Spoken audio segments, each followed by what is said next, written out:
sampai Pontianak.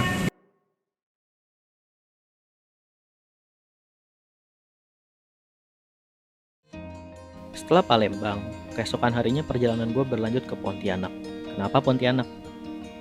Well, pertama karena kebetulan tiket gratisnya adanya ke Pontianak doang saat itu. Tapi kedua, Pontianak juga adalah kampung halaman keluarga yang udah lama gak gue datengin. Sehingga ada dorongan untuk memfamiliarkan diri kembali dengan kota ini. Dan pada trip kali ini, gue mutusin buat nyewa motor karena ada beberapa destinasi berjauhan yang mau gue kunjungin. Motoran memang selalu jadi pilihan gue ketika traveling. Selain karena murah, motoran juga ngebikin gue bisa eksplor tempat terjauh dan terpencil sekalipun. Melalui motoran juga, gambaran gue mengenai suatu tempat itu menjadi lebih lengkap karena gue juga bisa ngamatin gimana masyarakat setempat menjalani hidup. Kalau gue mau, gue bahkan bisa berhenti kapanpun sepanjang perjalanan buat berinteraksi dengan orang asing yang kebetulan ada di situ. Dan selalu, momen-momen berkesan itu hadir dalam interaksi semacam ini. Karena gue jadi belajar banyak hal baru, terutama mengenai daerah yang gue kunjungin. Anyway, welcome to Pontianak.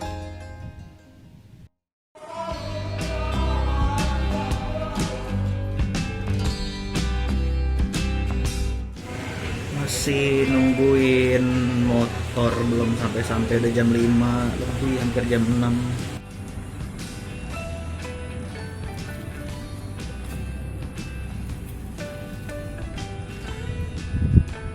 Sampai di Pontianak, tapi motor nggak datang-datang. Katanya motornya sih di parkiran, nanti ketemu, cuman belum. Sekarang kayak belum datang orangnya. Oke, udah dapat motor akhirnya. Kita siap jalan. Kira-kira setengah jam sih sampai ke penginapan, dan mudah-mudahan masih keburu untuk nikmatin beberapa destinasi hari ini kayak Taman Alun di Kapuas, sama cari kopi dan cari oleh-oleh buat besok dibawa pulang.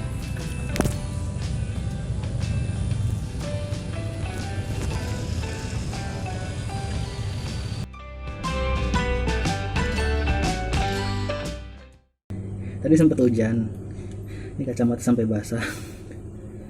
Untungnya begitu masuk ke pusat Pontianak, ternyata tempatnya itu lumayan enak ya, jalannya juga lebar dan udah rame banget. Dan untung tempat ini juga murah loh sebenarnya untuk ukuran hostel ya. Di pusat kota Pontianak, kemana-mana juga deket, dan saya dapat rate sekitar 60 ribuan di booking.com. Saya tunjukin. Oke, ada mejanya, tempatnya di sana harus report. Oke, habis ini saya mau rehat sebentar, mau beres-beres, cuci muka, ganti masker juga. Dan nanti habis ini saya mau keluar, pertama cari oleh-oleh dulu kan ada temen yang nitip. Tapi kemudian saya juga mau, kalau sempat saya masih mau mampir nyari kopi, karena saya dengar kopi Pontianak itu enak-enak dan khas. Oke, jadi kita ketemu lagi nanti begitu saya udah keluar. Sisi positif dari nggak punya kenal di Pontianak, gue jadi terpaksa ngobrol dengan tukang kaluci sembari izin ngetik proses pembuatannya. Dan dengan cuaca semalaman hujan, gue sering terjebak di satu tempat dan terpaksa mengamati orang-orang di sekitar gue. Gue juga jadi sempat ngobrol dengan pelayan di kedai kopi yang kepo, karena baru kali ini ketemu pelancong iseng kayak gue. Boleh dibilang malam ini nggak seburuk cuacanya.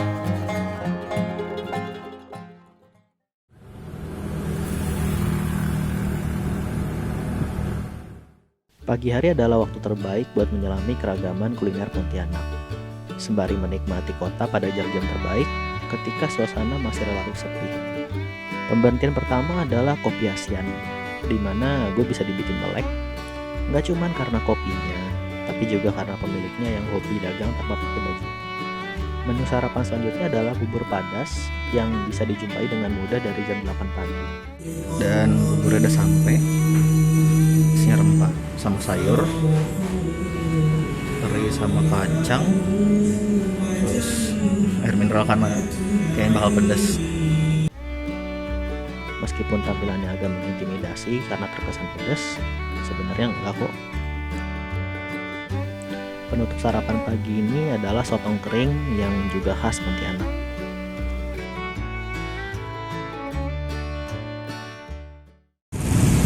Pagi-pagi udah gerimis di Pontianak.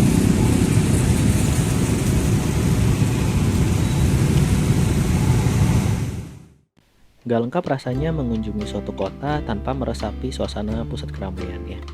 Kita bisa tahu budaya masyarakat dari tempat semacam ini, karena menurut gua warga lokal paling gak jaim di sini.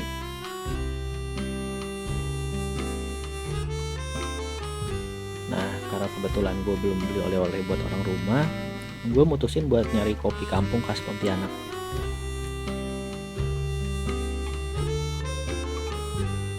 Anyway, lepas dari cari kopi, perjalanan gue berlanjut ke Taman Alun Kapuas. Baru aja sampai di Taman Alun Kapuas, cuman ini lapangan parkirnya banjir, jadi ya tapi itu tamannya di depan sih. Masih agak gerimis tadi pas berangkat, cuman sekarang udah kering sih. Ya ini mirip kayak wisata apa ya, kayak taman air sih mirip. Jadi memang kalau habis hujan begini ya, saya juga baru tahu mungkin. Jadi sungai di sini tuh langsung meluap. Jadi kalau kalian lihat ini tamannya, dan di sana udah sungainya tuh. Kayaknya cuman bisa sampai sejauh ini doang tuh. Nggak bisa terlalu jauh karena sungainya meluap. Jadi saya nggak tahu daerah mananya yang dangkal, mana yang dalam karena airnya juga agak butek.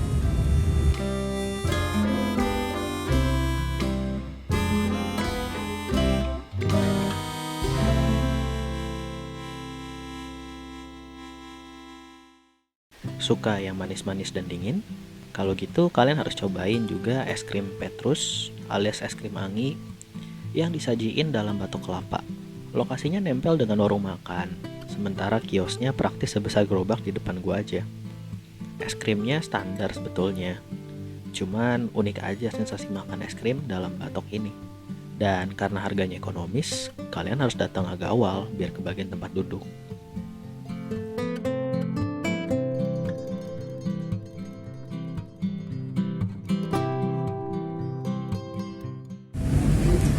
Oke, ini destinasi terakhir sebelum pulang sih, Ibu Khatulistiwa. Iya.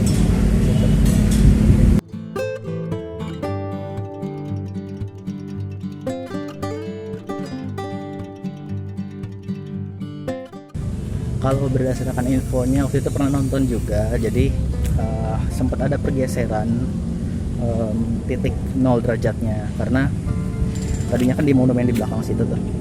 Nah, dengar-dengar katanya waktu diukur lagi itu akhirnya pindahnya kemana saya nggak tahu, tapi mungkin aja ke sini nih.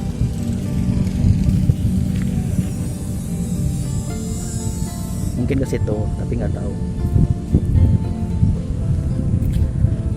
Nah, kalau di depan ini kan globnya nih, katanya di Pontianak atau di Kalimantan Barat lebih tepatnya, itu titik 0 derajatnya itu menempati teritori terbesar kalau dibanding dengan titik-titik 0 derajat lain di dunia. Nah, di depan nih udah sungai, ada kapal sama beberapa personil TNI. Nggak tahu sih, tapi seru juga ngeliatnya. Mau lihat nggak? Nah, kayak gini sih tempatnya. Di situ kayaknya lagi ada bongkar muat, nggak tahu bongkar muat apa, mungkin material.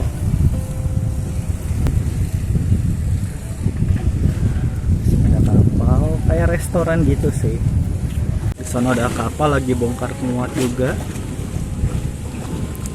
Terus ini kapal buat jajannya. Jadi kalau kata Mia kemarin di Palembang itu juga sama. Jadi banyak yang mencoba bikin restoran, cuman karena mungkin nggak tahu mitos atau apa ya, tapi tiap kali mereka mau ngebangun struktur yang permanen itu agak susah di Palembang, makanya kemudian akhirnya dibikinlah model restorannya model kapal. Nah, di sini juga sama, ada kafe atau semacam kantin, modelnya juga kapal. Terus ini belakang jalan setapak aja nih. Nih jalan setapak bisa ditelusurin dan ini bener-bener sepanjang Kapuas aja.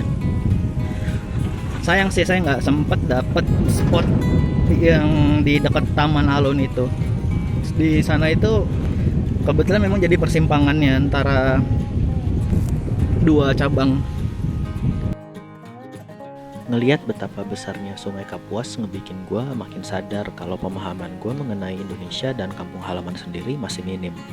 Mungkin ini juga yang ngebikin gue senang jalan-jalan sendirian begini.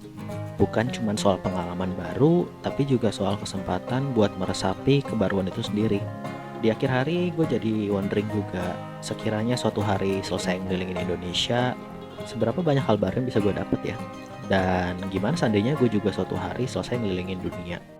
Oke, rencananya Tugu Katulistiwa ini bakal jadi destinasi terakhir yang tadi saya bilang, dan habis ini langsung ke bandara naik motor, sekalian balikin motor juga, dan habis itu balik deh ke Jakarta.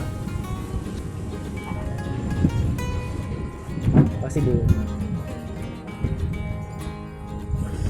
Dan ngopi dulu untuk terakhir kalinya sebelum pulang.